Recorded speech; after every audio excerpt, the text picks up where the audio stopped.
You have watched politics for a long time and listened to a lot of stupid things that politicians have said. Today, everyone is analyzing, trying to figure out what in the world Michelle Obama meant when she said, and I kind of thought it was one of these hastily worded, statements kind of jumbled out there. But it's very deliberately worded and slowly said, I have never been proud of America, really, until now. Yeah, she's the first time she said in her, I guess, adult life she'd been proud of America. What in the world does that mean? Well, it means that she's a liberal, and maybe an arch liberal, and it raises questions about whether he agrees with her. I mean, we're not going to elect a spouse here, so that ought to be said right up. Does that wash it out, or does it really matter? No, because I think, then he needs to answer and say what he thinks of that.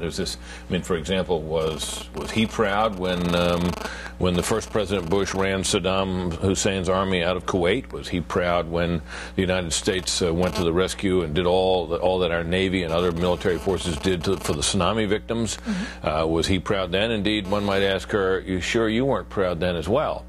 But I think this was something that she kind of thinks. And there is this feeling, and it has affected Democratic politicians for a long time, that they are kind of embarrassed by patriotism.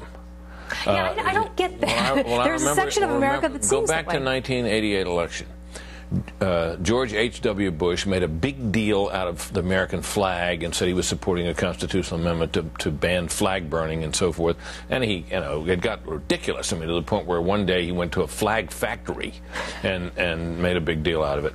On the other hand, it worked for him politically because it played to this idea that some voters had that Democrats were kind of felt that patriotism made them a little uncomfortable.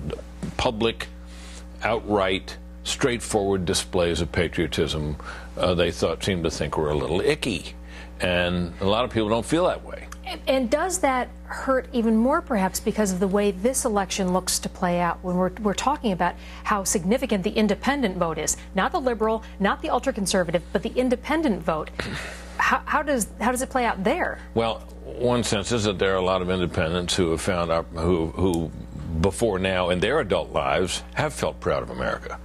Now, obviously, look, this is something that Obama can probably handle rather deftly himself and say that... Does he have to? Or can he ignore it? I think it would be...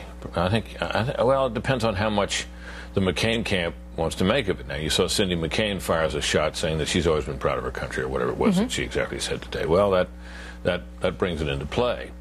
But one wonders what will happen here. It's interesting. Well, it'll be interesting also watching tonight's primetime.